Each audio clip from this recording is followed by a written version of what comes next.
குப்பையிலிருந்து செல்வம், சுழற்சி பொருளாதாரம், சர்க்குலார் எக்கானமி. வணக்கம் நண்பர்களே.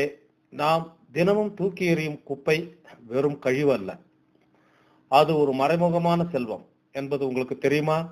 ஆம், சரியான மேலாண்மை மூலம் குப்பையை எப்படி பயனுள்ள பொருளாக மாற்றலாம் என்பது பற்றிதான் இந்த வீடியோவில் பார்க்க போகிறோம். மாற்றத்தின் முதல் படி நம் வீட்டிலிருந்தே தொடங்குகிறது. பச்சை தொட்டி, உணவு மற்றும் தோட்ட கழிவுகள் போன்ற மக்கும் குப்பைகளை இதில் போட வேண்டும். நீல தொட்டி, காகிதம், பிளாஸ்டிக், உலோகம் மற்றும் கண்ணாடி போன்ற மறுசுழற்சி செய்யக்கூடிய பொருட்களை இதில் சேகரிக்க வேண்டும். சாம்பல் தொட்டி, மற்ற இதர கழிவுகளை இதில் தனியாக வைக்க வேண்டும். இவ்வாறு பிரிக்கப்பட்ட குப்பைகள் முறையாகவும் சுகாதாரமாகவும் சேகரிக்கப்படுகின்றன. பச்சை நிற லாரியில் மக்கும் கழிவுகளும், நீல நிற லாரியில் மறுசுழற்சி கழிவுகளும், சாம்பல் நிற லாரியில் மற்ற கழிவுகளும் ஒருங்கமைக்கப்பட்ட முறையில் கொண்டு செல்லப்படுகின்றன அல்லது 3 கம்பார்ட்மெண்ட்டுகள் கொண்ட லாரியில் கொண்டு செல்லப்படுகின்றன.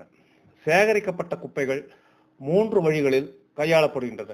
உரமாக்குதல், கம்போஸ்டிங் அண்ட் பயோமெத்தனைசேஷன். மக்கும் கழிவுகள் உரமாகவும் பயோகேஸ் எனப்படும் எரிவாயுவாகவும் மாற்றப்படுகின்றன. இது விவசாயத்திற்கும் எரிசக்தி உற்பத்திக்கும் பயன்படுத்தப்படுகிறது. பொருட்களை மீட்டெடுத்தல், மறுசுழற்சி செய்யக்கூடிய பொருட்கள் பிரிக்கப்பட்டு புதிய பொருட்களாக உருவாக்கப்படுகின்றன.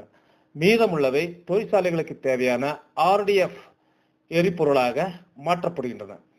மின்சாரம் தயாரித்தல், எரிக்கக்கூடிய கழிவுகள் வேஸ்ட் டு எனர்ஜி ஆலைகளில் எரிக்கப்பட்டு மின்சாரமாக மாற்றப்படுகின்றன.